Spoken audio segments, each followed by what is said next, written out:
a surprise, random, mostly repeat episode? The Path to Power Revisited.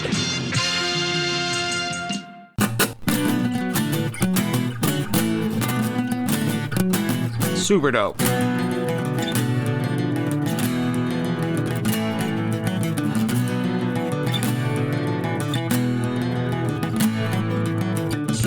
Super dope is the show. Welcome into Dragon Ball Super Dope. My name is Kyle. Thank you for checking this out. So I said last week that was going to be likely the last episode of the year. And I guess technically it, is because this episode is a repeat of sorts. And I'm doing it for weird reasons, if I'm being honest. It's like this weird backpack kind of shit I'm going through. Like, oh, good job on this thing from a long time ago, Kyle, that you forgot about. So, this is mostly a repeat. It's from 3.5 years ago. It's this weird episode where it's bookend. It's me and Brandon talking about the Path to Power, which was what you're going to hear today.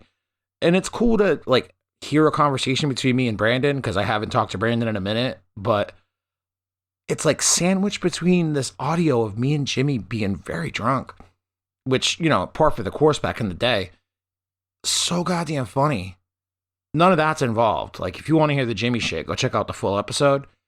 But this Path to Power episode, why did I watch it? Or why did I listen to it recently? How did I come across it? So I remembered we did it, obviously. I know that we did the Path to Power, the Dragon Ball GT movie, quote unquote. It's not really a GT movie, but it came out when Dragon Ball GT was on the air, and the production style is essentially that of Dragon Ball GT. It has Dragon Ball GT music in it. It's an interesting movie for Dragon Ball. What me and Brandon were trying to do in this episode, we were trying to figure out, or I was trying to figure out, is there an easy entry point for new people who want to get into Dragon Ball with a movie that kind of gives them enough? And this was one of the movies at the time where I saw it a long time ago, maybe. I don't even know if I had seen it before I did it for the podcast. And it was an interesting film, man. It was definitely an interesting film. The reason I was listening to my own podcast about it, though, like a fucking dweeb, is because MistareFusion, friend of the show, Lance, his Dragon Ball Dissection series on YouTube is very popular in our community of content creators, right? We all go to Lance to learn the cool, interesting facts we might not have known otherwise. He's done all of the Dragon Ball movies. He's been at it for 10 motherfucking years now. He's done all the movies, right? But he just recently finished all of Dragon Ball Z and has started Dragon Ball GT and is doing things in release order. And this thing came out pretty early in the run of Dragon Ball GT. I don't know, within the first few months of Dragon Ball GT being on the air, I believe. This movie came out in theaters. So he just covered it for his channel. And I was listening to it. And I was like, yo, I knew all of this shit. Why? I know a lot of random stuff about Dragon Ball, sure, but oddly specific stuff about this film, a film I haven't watched or thought about much since we did that podcast episode. So after I finished Lance's video, which was awesome, go check out the full video. There's a link in the description or the show notes or whatever the fuck this says, right? Go check out Lance's video. I wanted to see what I had to say about it though, because I didn't really remember. And it's no secret, when I do Dragon Ball research and I want to make it this is why movies are such a taxing fucking thing for me to do, personally speaking, because I try to not be an idiot about it if I can help it. Lance's videos on movies are something that I will go check out for things that I may have missed or, whatever the fact is. It's always good to check your content against people who make the same content to see if you're doing things as valuably or not. And personally, I never think I do. But gotta say, dude, listening back to this episode of Super Dope from, again, 3.5 years ago, it made me feel kind of good because I was like, holy shit, I made a lot of the same observations as MistareFusion.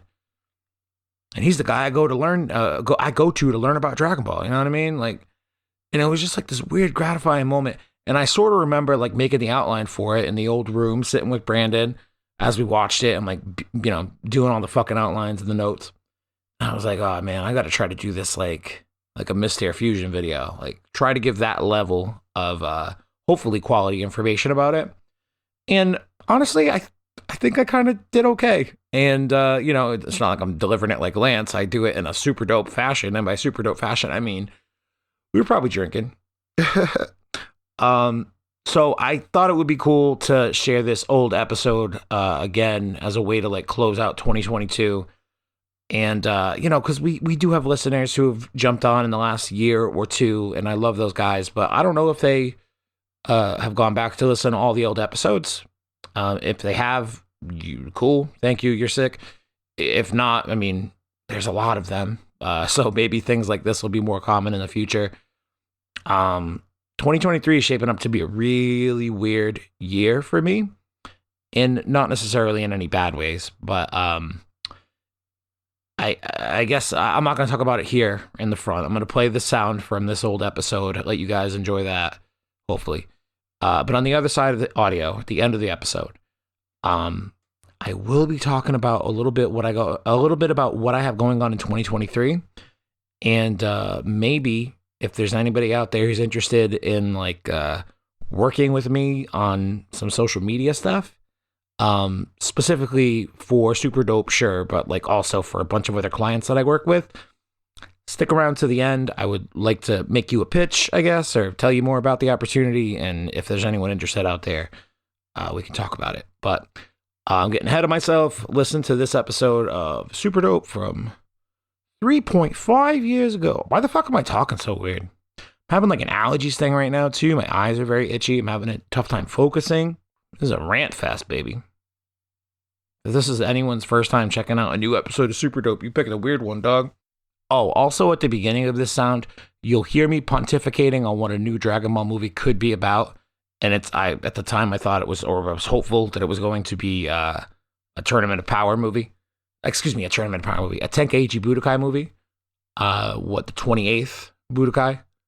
To like mark the end of Z. I still think that'd be a really good way to bring us up to end of Z time. Make it into a movie. But I'm wrapping up my thoughts about that before we move into Path to Power. Okay, now you got the context. Super dope. Super dope. Bye.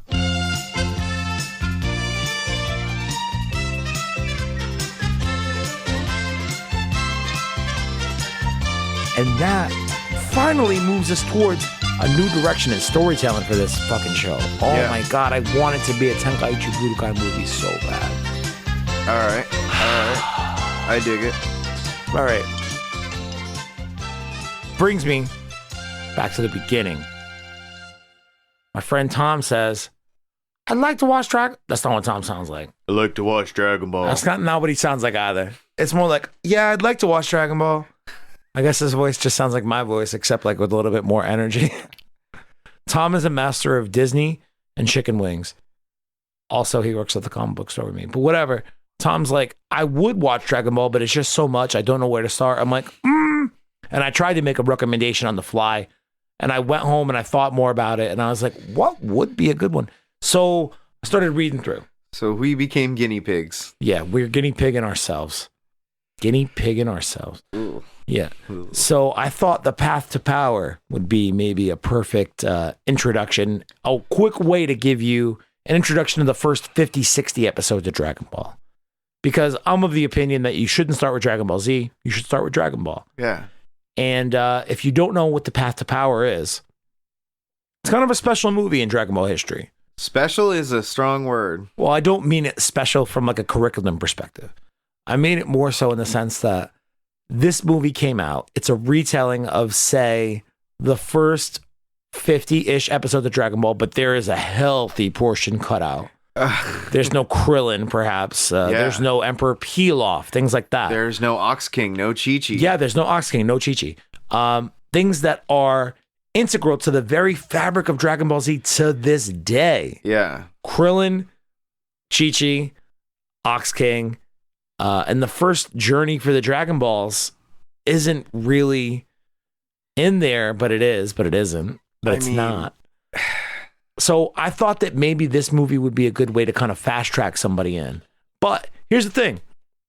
I've never watched this movie. Yep. This is one of the only Dragon Ball movies. I don't think I've watched the third Dragon Ball, Princess Sleeping Dragon, whatever the fuck. I've watched the first two Dragon Ball movies, but not that one. Anyway, I thought this would be a good opportunity to fast track through the first 50, 60 episodes, give it to Tom and be like, yo, Tom, check this shit out. You'll learn. You're going to learn today.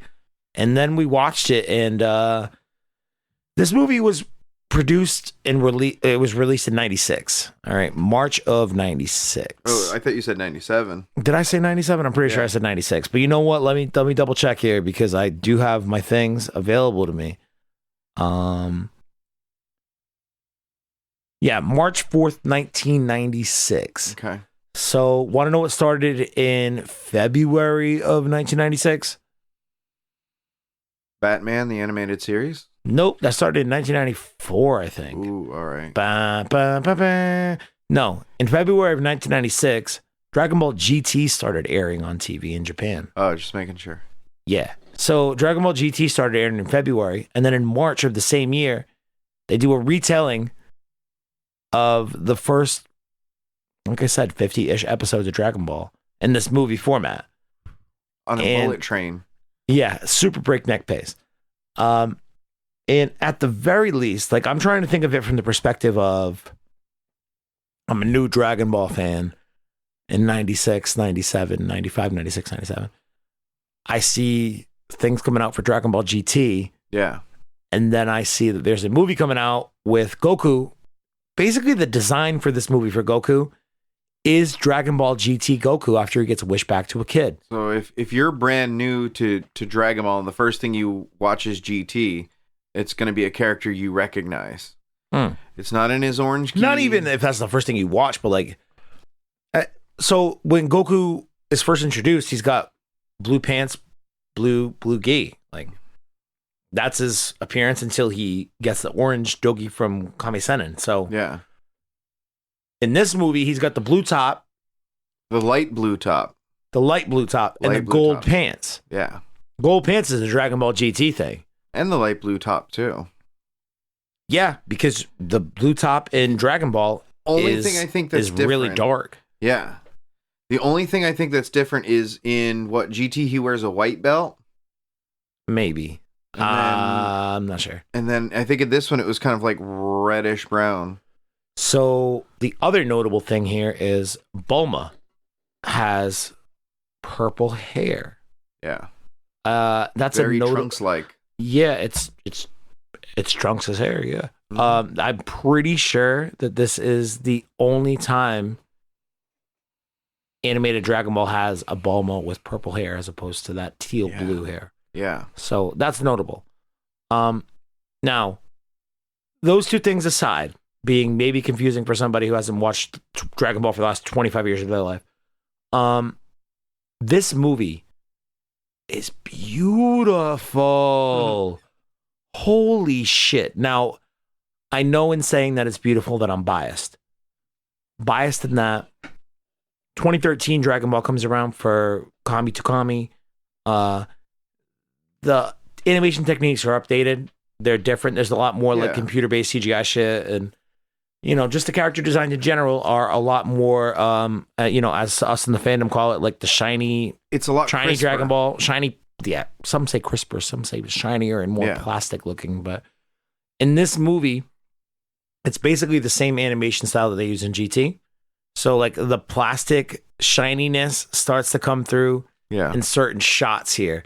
Like when Goku is asleep in his fucking little house thing and the sun comes up and there's like a reflection off his face. Like I'm like, oh, there's that plastic shiny coming through. But Goku also is like considerably more tan than he is, say, in Dragon Ball Super. His skin palette is a few shades darker. I think the MVP of crispness for this is Yamcha. He has no scars. No scars on Yamcha. Couple scenes. He looks amazing. And like you said when we were watching, his face looks almost like Vegeta. Yeah. It's Vegeta face. And in 1997, they were like, yo, we're making a Dragon Ball movie without Vegeta. This is whack. What do we do? Make Vegeta Yamcha for a minute. In several of the serious Yamcha scenes, he looks a lot less doofier than in the original series. He does. And I think a lot of that just comes down to the animation style in general. But I said it to you throughout the movie. I was like, give me the fucking Yamcha shot while he's missing a tooth. And they don't give it to me until like the very, very end. But there are so many Yamcha missing a tooth shots throughout early Dragon Ball. It's like a running gag. Yeah. This movie is fun in that they give you callbacks to that kind of stuff. Like they know that a nerd like me is watching it, wanting to see a fucking toothless Yamcha shot, and they totally did it again. It's weird too, because to me that movie started towards the end to feel long, but at the same time the story is at like a train wreck fast pace. Yeah. Like throughout the entire movie, we kept going. What about this? Goku and Bulma meet. Yeah, they learn what Dragon Balls are. That happens in the first 5 minutes. 5 minutes. Then they're in the forest. They meet Oolong. That takes another 2 minutes. Oolong very easily and pretty much willingly becomes their slave, their captive. Or whatever. Before we get to that, plot hole number 1, we find out that Goku has a tail, and it's never really mentioned again. Yep. The entire movie. Never. Now, getting to the Oolong series, to really speed things up, Oolong, Yamcha, and Puar are all introduced at the same time. Yeah. Like, bam, bam, bam. Yeah. Right there. Which makes sense because Oolong and Puar's backstories tie together. Yeah. They do, and they meet mention very that separately. I like that they do the actual villains or monsters that Oolong transforms into in the anime. But in the anime, Oolong, or manga too, I mean, I'm talking about, in my brain, we just did these recently on the OGDB, but Oolong like captures children, girls, and then brings them back to his house to presumably like make them sex slaves. But when they get there, they just completely take advantage of a nice little pig and turn him into their slave. So he's got like 30 chicks back at his house that he just waits on hand and foot. Then he's like, the next time I go out and capture a girl, that's going to be the one for me. And then she just turns up being a bitch on Bitch Island too. You know what I'm saying? Next introduction. Yep. By the time we meet Oolong, Puar, and Yamcha, we find that this movie is already as dirty, if not dirtier, than the anime. Dude. So many like already underwear shots of Bulma. They have some very focused like I have a pretty good proximity assessment on the walls of Bulma's vagina after this movie. I can't. We lost count probably around 8. Yeah, like legit. We stopped counting because it was like, wow, they just keep doing it. There are so many inappropriate panty shots in this movie, and I say inappropriate in that. It's like there's too many. It's understood that they do them in Dragon Ball, and it's just part of the fucking series. But there is so fucking many in this movie. With the Dragon Ball series, they happen enough, especially in tandem with Master Roshi's, being a pervert, that they're kind of funny. Like, there's the dirty joke. This, it was like again and again and again. And it's like, Jesus, how many can you fit in an hour and a half? For real. But they're only going to fit in more once they have to bring a turtle back in a motherfucking van back to the ocean. All right. This really bothered me. I think this was probably my biggest gripe with this movie. Ooh. They meet Umagami, aka Sea Turtle, you all Americans, and Turtle. He's like, hey, what's up, Turtle? He's like, I've been lost in this fucking mountain looking for mushrooms for a year. He was so I can only get back to the ocean. And Goku's like, yo, we'll give you a ride. And they give him a ride. It really goes that Goku fucking pups that big old 350-pound fucking sea turtle on his back and runs that motherfucker back to the ocean on foot. Yeah. Way to fucking belittle Goku's accomplishments. I do like that we got Hachan, or as the Americans call him, Aider. I'll just call you Aider. Yeah. Hachigo. So there are many, many episodes of Dragon Ball that I've missed. Because you whack as fuck. Yeah. Yep. But he was a character that I was familiar with in at least various photos and like various displays. Yeah, so he's it a was Frankenstein android. Yeah. How could you not be? So that was cool to see him for the first time, and but yeah, like we said, by this time, very quickly we'll be introduced to Master Roshi and Hachan. The Kamehameha wave will be learned not trying to help the Ox King, but rather defeat the Red Ribbon Army's navy. So Umagami comes back to the shore with Roshi on his back. He's like, hey, what's up? I can't bring you an immortal phoenix, which is literally the same gag, almost line for line from the original food poisoning. Gives him the Kinto Un instead. And then this fucking armada shows up to steal the Dragon Balls and kill a little kid, Goku, and his fucking chick friend, Bulma. And Roshi uses the Kamehameha to blow them all away. And then Goku's like, oh, that was cool, and learns it and does like a Dragon Ball Z level Kamehameha immediately fucking afterwards. Yeah. Like, this movie, in a sentence, I would say is, it's a retelling of Dragon Ball's original story, but done by Dragon Ball GT. Yeah. Because that's, I mean, so much to the point that this movie even ends with Dan Dan Kokoro by Field of View. And Goku essentially going Super Saiyan 1 to 2 with electricity around him in all but hair color only. Yeah. They never say the word Saiyan at any point during this series, but goddamn did they want to. Goddamn did they want to. Yeah, they don't really explain. Goku does and powers up things in this movie that he barely does in the beginning of Dragon Ball Z. Just as a small little child who's yet to train with Master Roshi. Yeah. He just met Master Roshi. So like, and he's already a master of his bow and his, fighting and who, by the way, Master Roshi. Yeah. I knew that something was off. Yeah. I immediately said to you. Yeah, you were not a happy camper about Master Roshi arriving and saying the first lines. Why though? Because it was not the same voice actor. You're right. Immediately, I said to myself, that's not fucking Master Roshi. That dude's voice is way too high pitched. Unless he's doing an on-purpose fucking reverse agent thing. And I said, well, maybe it's somebody else. And I said, that would be blasphemy. And then, it was. And then you said, well, why don't you look it up on the internet? And I was like, well, I don't know about that. So I did. You know what I fucking found out? This guy, Kinya Aikawa, okay? He's basically a one-off Master Roshi.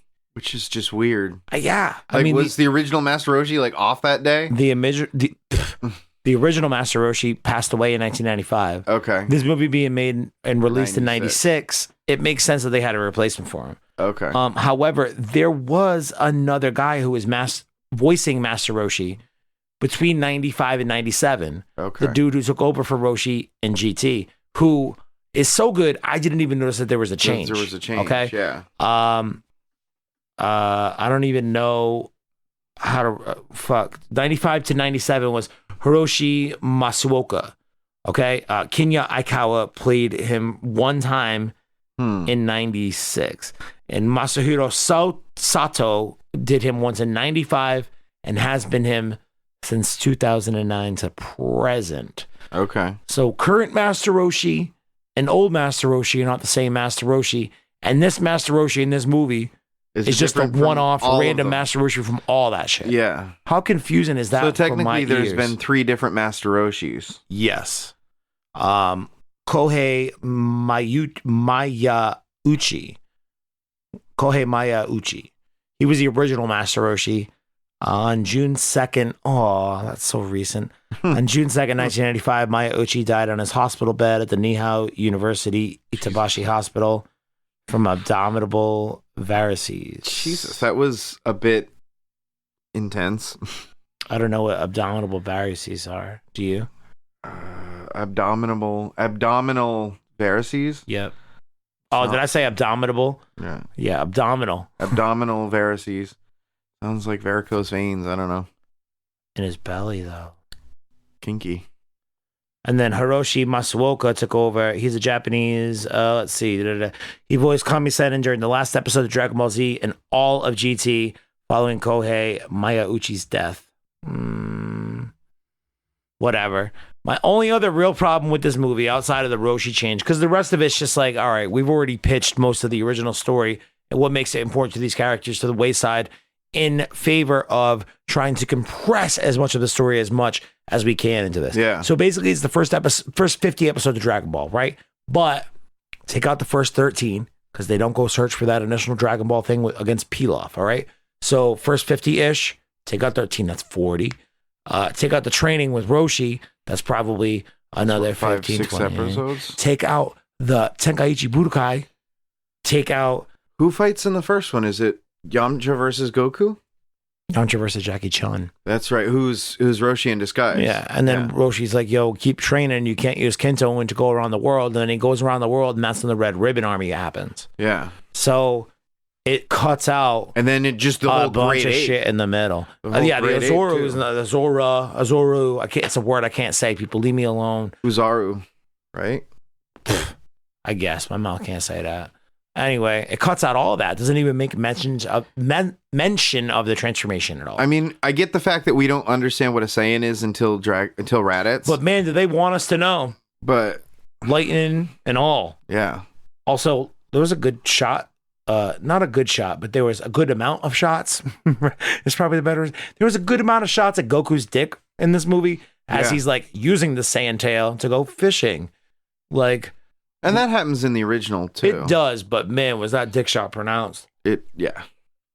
The only other big gripe outside of how much story they condensed. All right. And you don't know this, but okay. I'm about to blow it up for you. Go for it.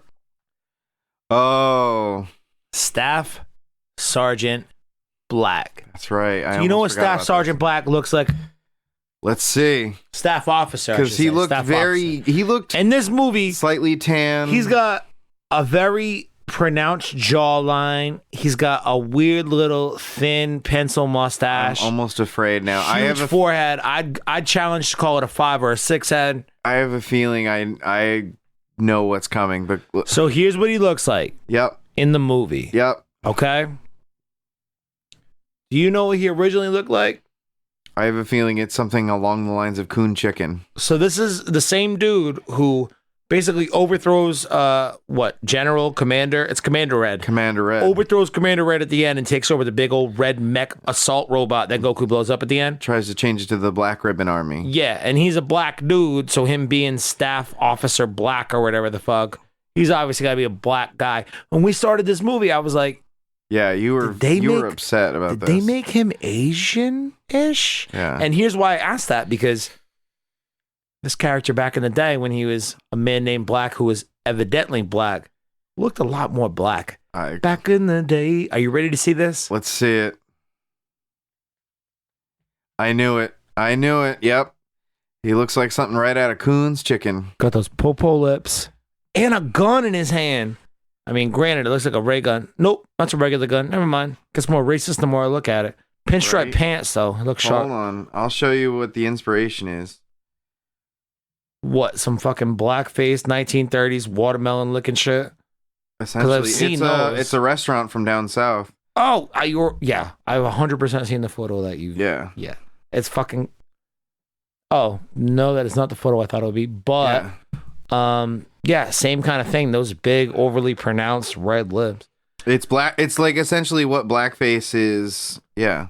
So it's weird, I guess, that they made the change because, like we said, the animation in this movie, it's Dragon Ball story with Dragon Ball GT animation. So they could have figured out they should have figured out something better to do with that character design, but. They gave us this super light-skinned, borderline Asian and or Italian-looking man. A little less racist, yeah. But don't change the character so much that me, a lifelong Dragon Ball fan, is like, wait a minute, where's Officer Black at? Yeah. Wait, this is Officer Black? What's happening? And bear in mind, this is a movie that, till today, this is one of the few like I said, I think there's like maybe a golden nugget. There's less than 5 Dragon Ball movies that I haven't watched. Yeah. And this is one of them. Okay. However, weirdly, and I did not know this until we started watching the movie. Sure. I owned the soundtrack for this movie. You were really excited about that. I knew. You knew all the tunes. You were humming along, singing along. I didn't want to know all of the music, but I just did. And that's weird. That would be like me memorizing the Empire Strikes Back soundtrack and not actually see it. Yeah, but only the Empire Strikes Back. This is what happens. Fuck A New Hope, fuck A Return of the Jedi. Oh, yeah. Jedi. The Jedi. So the soundtrack was composed by Akihito Tokunaga, who also composed the music for Dragon Ball GT. So again, it's a Dragon Ball story as done by GT. Also, the ending theme and the opening theme for Dragon Ball GT, Dantan Kokoro Hikari Tak. Fuck, I can't say that last one.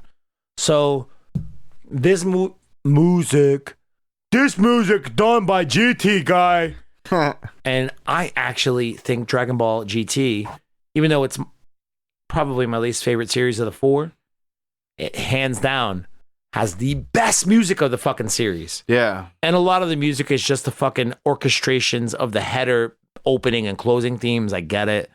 But I think the background OST for that music, for that series rather, is the best among, like, and that's even against the Kikuchi score. Like, I'll say it.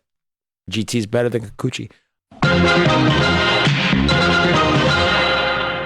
Yo, what's up? Future Kyle here. I just wanted to apologize for everything I just said. I think I meant it in the moment, but I know that I was wrong and that I don't mean it now. But send that shit to the fucking hot take police, nah? GT OSC better than Kikuchi. I don't know, though. You catch me one day next week, I might go back and say the other thing, so... You know, that would be... I'd just be pooping. Okay, back to it.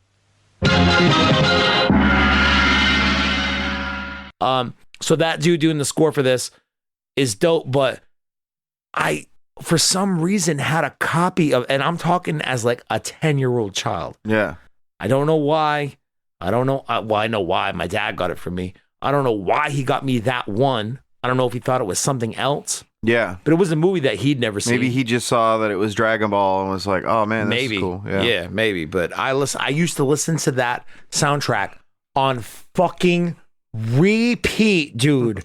I probably still have it somewhere among these discs. That's awesome. And if I don't, then I think I still have the music on my iPod. Okay. Yes. All right. My iPod. My iPod. So I don't know. Like, for me, it was fun. It looked good, but it was a bad retelling of some of my great stories, but done in a very sexy way. It was Dragon Ball porn. I think it's the best animated Dragon Ball movie ever. Oh yeah. But I'm biased because it's done by the GT people. It's still 90s. It didn't get too digital by then. So I think, and as much as I've shown how little of Dragon Ball I've watched in this discussion tonight. Dummy. Thanks. I still think... but you know what, though, Brandon? Yeah. I'm sorry to fucking cut you off, but what you just said was very important because people do have these thoughts. It's like, I want to like Dragon Ball, but I feel like I can't because I don't even know some of the stuff that people talk about. That's a stupid reason to let you be barricaded out from a fucking entering a fandom, okay? Yeah. But maybe we can crack the code here. Maybe we can figure out a good way to introduce Dragon Ball to people who want to start but haven't been able to. That's what I was this episode is not it. That's what I was going to say is that despite I know that there's good portion and chunks of Dragon Ball that I haven't seen. Yep. Like I don't think I've actually seen the Tien arc or the Piccolo Daimo arc. Dude, I almost made us watch the movie where Tien and Chaozu were there, but and that's the other one I haven't watched. Okay. Reading the synopsis of it. Yeah. Talk about taking a Dragon Ball story and retelling it your own way. This one straight up takes the characters and tells a brand new story. Interesting. It's fucked. Than what was in canon. Yeah. Wow. Like Tien tries to kill Chaozu. Yeah. Whoa. Yeah. Well, because Chaozu's a fucking overpowered emperor who controls the government, and Shen and fucking Tao Pai Pai and Tien try to conspire to kill Chaozu. Like, Jesus, that's how different it is. So I'm glad we didn't start there. That's not going to be one of our. I think what I was going to say was, so not seeing all of Dragon Ball. Yep. Definitely seeing all of Z and all of Super so far. I would still rather suggest to your friend Tom that he go and at least watch maybe the first 35 episodes of Dragon Ball. Simply because... It's the OG. It's the OG, but I feel like at very least you get a good bulk of the characters that you're going to experience at the beginning of Z. So, Bulma, Krillin, Yamcha, Chi-Chi, which is important because of, their marriage. Ox King, Master Roshi, which is important, and how Goku is trained and how he becomes who he is. From there, you also to Pilaf, which becomes important in Super to a certain extent. Yep. You also get to learn about GT, huh? Yeah. You also get to learn about the origins of Uzaru and the Great Ape. You learn about, which all affects you early in Dragon Ball Wow, Z. man, I think you're right. I think the best way to enter. You instead of still trying need to watch those a- episodes. From there, if you're still interested, you can keep going. Because if you keep going a little bit, you learn about Red Ribbon Army, which then affects you in Z watching Android Saga. But in between that, well, that's a humongous gap. But yeah. But even if you just get your first taste of Red Ribbon. Even between the end of the Dragon Balls the first time and Red Ribbon, you get the tournament arc, which is really where Dragon Ball finds its stride. Like that's Dragon Ball. And that's what makes Dragon Ball what it is. That's when it figures out what it is. And then from there, there's probably some arcs and stuff that you could skip. Get a little bit of Tien, get a little bit, more importantly than Tien, as much as I love Tien, the Piccolo Daimyo Saga, which I'd love to go back and watch. But there you can then leapfrog into Z, where it picks up with Piccolo and Goku are kind of enemies, but they come together to fight for the common good against Raditz. And then you just go fucking surfing. You go gleaming. Yeah. Then you go to Namek, bitch. But you come back from Namek and it's a whole new world. Yeah, right. But I think while this movie was fun, everything's way too fast paced that you don't really get attached to any of the secondary characters. You don't get attached to Oolong. You don't get attached to Yamcha, Bulma, whatever. I don't know. It was just. And then Goku fucking blows everything away from the massive Kamehameha that he could have never done as a child, who's actually at this point in this movie canon never trained with Master Roshi. As much as it's weird, I feel like, without Chi-Chi being introduced, things could get confusing. Yeah. Because if you watch that introduction movie, what was it called? The Path to Power. You watch that and then you go into Z, you're going to be like, how does Goku have a kid? What's going on? Yeah. Goku don't know sex. Yeah. Did somebody teach Mo's sex? Yeah. So, I think even the first 30 episodes of Dragon Ball are still, because by that point, you understand what the Dragon Balls mean. Why is the show even fucking called Dragon Ball? But you also get a sense of who these characters are. Dragon Balls are very glossed over as a plot point in this movie until the end, where it's like, we gotta bring Hachan back. I think without a bomb in him. This movie was already becoming Dragon Ball Z atypical, where fighting is primary, Dragon Balls are secondary. Yep. Because if you think about it, the last time Dragon Balls are massively important for a while is the Namek Saga. Yep. And then they're kind of forgotten about throughout the Android and Cell Saga. 100%. And the only reason they're important in the Buu Saga is because they're used at the very end to bring everyone back. Yep. After Buu's defeated. And again, that's secondary. Same in this movie. The only reason they're used at the end is that's to what bring makes this Hachan movie back. difficult is it starts out as a primary, but quickly falls to all the fucking old Dragon Ball Z tropes, because again, it's a Dragon Ball story told by Dragon Ball GT. Yeah. Like that's the easiest way to think about it. This is a story from 1984 told by people who are making a Dragon Ball anime that does not follow any canon material because they're trying to keep the franchise alive because they want to keep their money going with their nice high quality animation in 1996. This is GT telling DB.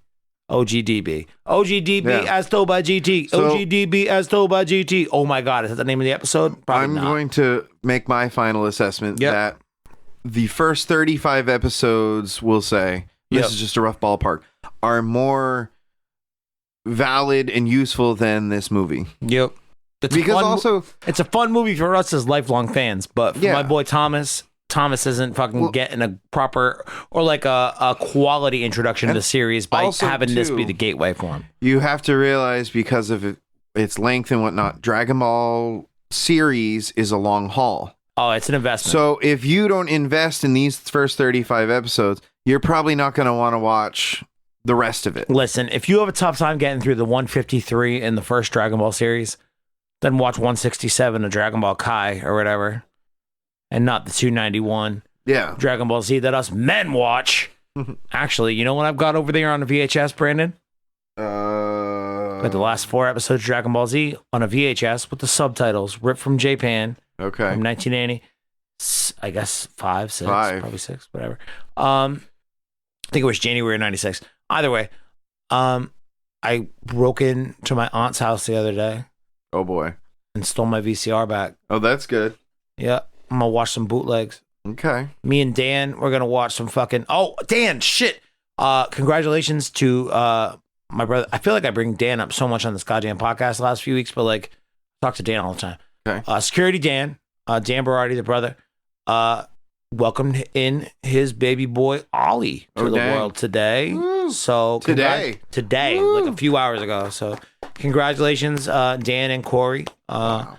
I can't wait to meet the baby boy, or at least see some photos. We're trying to get, now that Dan isn't like, talked to him the other day. I was like, yo, when are we going to get you over some pods? He's like, I can't leave my girl because she's due to pop any minute. I'm like, he pulled a Vegeta move. I'm like, what are you, fucking Vegeta, dude? Come on, man. But he kind of is Vegeta. I can't leave. He's like the Vegeta to my Goku, except not as bitter and just cool. Unless you're the Vegeta to my Goku. Do you want to be Vegeta? I'm the bitter one, yeah. Yeah, you I'm bitter. always bitter. Bitter I am. Sorry, Dan. You could be Piccolo, Dan. Are you Piccolo now? You No. can't be both. Pick. I'm Vegeta. All right. Dan could be Piccolo. I'm fat Vegeta. I'm like Vegeta. PTSD Vegeta. Yeah. Like PTSD Thor. Jesus. All right. So long and Thor. the short is of this episode, Thomas, this is not an appropriate entry point for Dragon Ball. Do not. Do not enter No. unless you are an experienced, qualified 0. fan. The Path to Power 0 points. is not cool. Maybe we need to go back and watch the old Dragon Ball movies now. Because they also do. Here's the interesting point, all right? Because Yeah. I didn't know this until today, doing research before we sat down today. All right. The original airing of the first Dragon Ball series between 86 and April of 89, when it ended and it switched over to Z. See. That shit was never re-aired. That shit was Wow. never released for home video consumption until 2004, I think, or Yeah. 2003, 2004 For the movies, not the series. For the series. Really? So Dragon Ball was It aired on TV once. They went to the next new episode the next week. not even do reruns? No, they don't do reruns like that in Japan, especially when it goes from Dragon Ball to Dragon Ball Z to GT. Jesus. How, Dragon Ball so Z- what happens if you missed an episode? You're screwed? Hopefully you catch the fucking recap. Oh, Jesus. Seriously. Wow. Yeah. So they never did reruns of Dragon Ball. So when they released Dragon Ball movies, even in Japan, and that's another thing I wanted to say, with the announcement of this Dragon Ball Super movie, everyone's like, oh, we're not getting an anime. And I talked about it on the King of the Monsters podcast. Yeah. People, back in the heyday of Z, which is arguably going to be dwarfed by the current state of Dragon Ball Super Yeah. if they keep letting it go as it's going. Yeah. Back in the heyday of Z, when we had a new episode of Dragon Ball Z every single week, Mm-hmm. we had a new movie. Look it up. We had a new Dragon Ball Z movie every single March Yeah. and every single July Yeah. for 6 motherfucking years. And they weren't even canon, too. So you had to wait between 4 and 8 months to get a new Dragon Ball Z. That's more than one a year, obviously. Yeah. So the idea that the announcement of a new Super movie says there's not going to be an anime, a new television show, that's fucking stupid, okay? That's They insane. can totally coincide, Yeah. okay? But the movie that we watched today, you know, it came out as an old story during the Dragon Ball GT era while it was airing. See- The Dragon Ball Super, the original Dragon Ball Dragon Ball. the original Dragon Ball series was never aired, never mass produced till 2004 for home release. So See, that's every a- time they make one of those stories, they have to do a slight retelling That's to get everybody on the that's same an page. even crazier curveball. Because for the people who never experienced Dragon Ball, like that was the only experience they had until 2004. That's even more corrupted. That's messed up. I'm out. That's You it. out? I'm done. You donezo? Jesus. You can't be donezo, man. You can't. That's wow. That's mean. What? That was the closest thing people had to Dragon Ball if they never experienced it the first time around. It was this movie. Yeah. Or not this movie, but any movie. This in is like a general they corrupted make. file version of Dragon I mean, Ball. it is, but like the animation is better. No, that's great. No, I get that, but I'm talking about just purely the story and the history. You know, until 2004 when people finally see like an episode of Dragon Ball for the first time. It's a minor retelling, Brandon. Say hi. You're There you go. Hi. Ha! Dropped my phone almost. I'm not exactly happy with it either, but from an aesthetic perspective, the music, the animation visuals, it's tan, shiny skin instead of pale, shiny skin. Yep. This is, for my money, as much shit as I just talked about it, massacring the fucking storyline of Dragon Ball. You still enjoyed it. I know. I loved it. How many times did I stop and look at you and say, wow, that shot You did. It was you almost became a porn director at that point. Oh my God. That's a money shot. That's a money shot. I felt like I was in film school, but like there are so many beautiful Dragon Ball porno shots that just look so good. This movie is beautiful. If you're a lifelong fan of the franchise, watch this movie because aesthetically speaking, it looks outside of Master Roshi's voice actor, who by the way is a one-off, and my ears knew it immediately. Yeah. Tell him, Brandon. He did. He was not a happy camper. Immediately, I was like, that's not Roshi. He had a Monster Energy drink, he would have stabbed it. God damn it, Brandon. I don't drink Monster Energy drinks. And you know that. Don't fucking contribute to the stigma. You butthole. All right, so now that Krillin is somebody who was cut out of this movie profusely, like not fucking mentioned at all. Stupid. Whatever. If you don't know, every Wednesday on our Patreon page, we release a free podcast and we alternate each week. Some weeks it's about My Hero Academia. Some weeks it's about the original Dragon Ball series. Me and Jimmy got together yesterday, drank like 20 beers and a thing of whiskey in 3-4 hours. And we watched episode 17 of the original Dragon Ball series. Life at Stake, milk delivery, something like that. Yeah. And the milk delivery scene, like that's Dragon Ball 101, dude. Yeah. Okay. If you don't know milk delivery and you say you're a Dragon Ball fan, you're not a Dragon Ball fan. And I don't want to talk to you because you fucking pose there and use a fake. And that's the fucking haps of Jax. So now you're going to get to listen to me and Jimmy talk about the milk delivery episode. But before we transition back over to the drunk sound, you got anything you need to say, Brandon? I think I've spoken my gospel. Well, I missed you, man. I'm happy we had you back talking about Dragon Ball today. That's it. DB World, man. We'll have to try and watch this weird STN movie where he tries to kill Chaozu now. I'm intrigued. Just for the record, we have actually covered that movie. What the fuck's it called? Mystical Adventure or something? Weird movie, man. I guess I'll link that in the show notes as well if you want to listen to that full episode. We did that beginning of this year, I want to say, end of last year. Whatever it was. Weird movie, dude. I think I did it with Feds and me sat down to do that episode. Okay, so thanks for listening to that. Make sure you check out MistareFusion's full video on the subject matter and all of his videos in general if you want to learn some quality shit about Dragon Ball. So let me turn this fucking annoying ass ukulele music off. So 2023 is shaping up to be a very busy year. And I'm not going to get super specific as to why, because honestly, it's none of your fucking business, and it's just know that it's good. All right. Nothing bad. Word. However, I'm going to need help from, I have a podcast editor that I have worked with over the last few months to work on other work that I do, but I need like a social media / assistant type. And by assistant, I mean like administrative assistant, not like go get me coffee or whatever. 100% remote opportunity.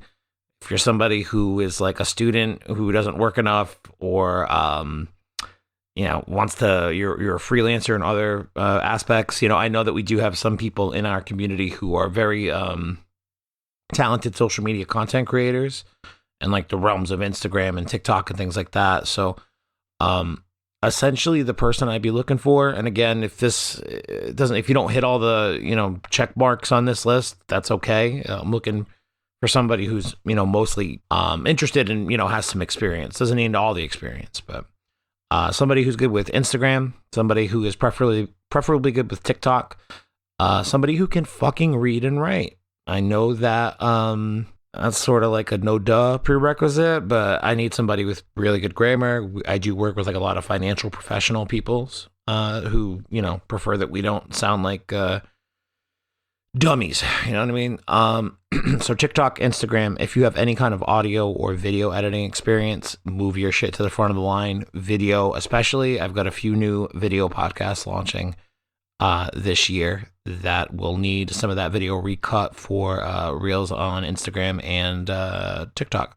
So yeah, if you're somebody who's interested in maybe working with me on getting some of this stuff done I'd like to do some super dope content as well, but it's primarily for the businesses that I work with and support in their podcast business. If you're interested, let's talk. Shoot me an email, dbsuperdope@gmail.com, or you can shoot me a message on Instagram or Twitter. Instagram is @dbsuperdope. Twitter is @dbsuperdope, the number 1. The reason I'm putting this out to you guys first is because from like a personality perspective, I'm hopeful at least.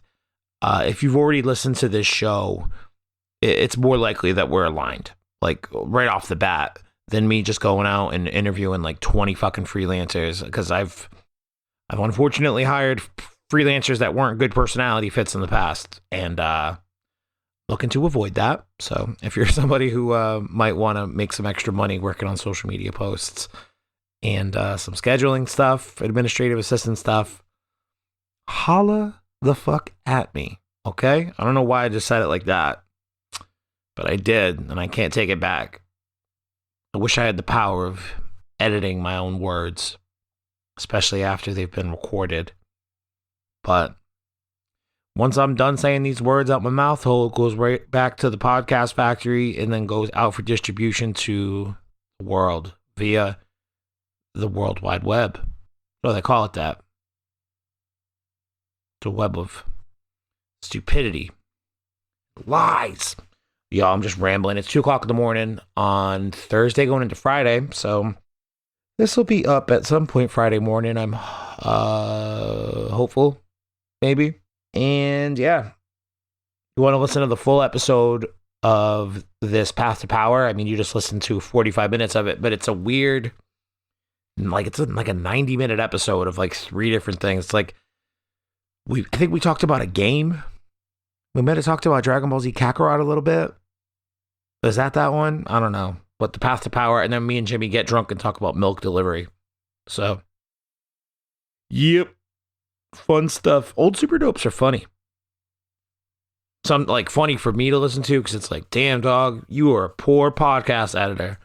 And I'm still not a great podcast editor, but like 3.5 years ago, I was really not a good podcast editor. You know what I'm saying? Whew. Okay. That's it. Super dope. I hope you have a happy new year. If you got to the end here, I appreciate you sticking with me and being one of those few who makes it all the way to the end of a podcast episode. You are the realest of the real. Hope you had a good holiday. Happy New Year. Happy 2023. Onward and upward. We got a lot of shit to do, fam. So let's do that this year. And just, be cool. Just be cool to everybody. To a point. Unless it's a Nazi, in which case you can punch them. I think that's the law. Allegedly. Don't sue me. Nazis who are afraid they're going to get punched in the fucking face because they don't understand that freedom of speech has consequence sometimes, bitch. What a weird way to end the podcast here. Weird way to end the podcast here, my dude. That was like a slow motion fucking car accident. Should I try again?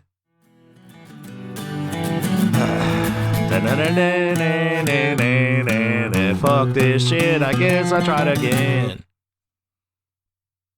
I think it's like whatever words most recently came out of my mouth are the words that end up being the lyrics. And I only know like 3 songs. All from Dragon Ball, so. Suit up.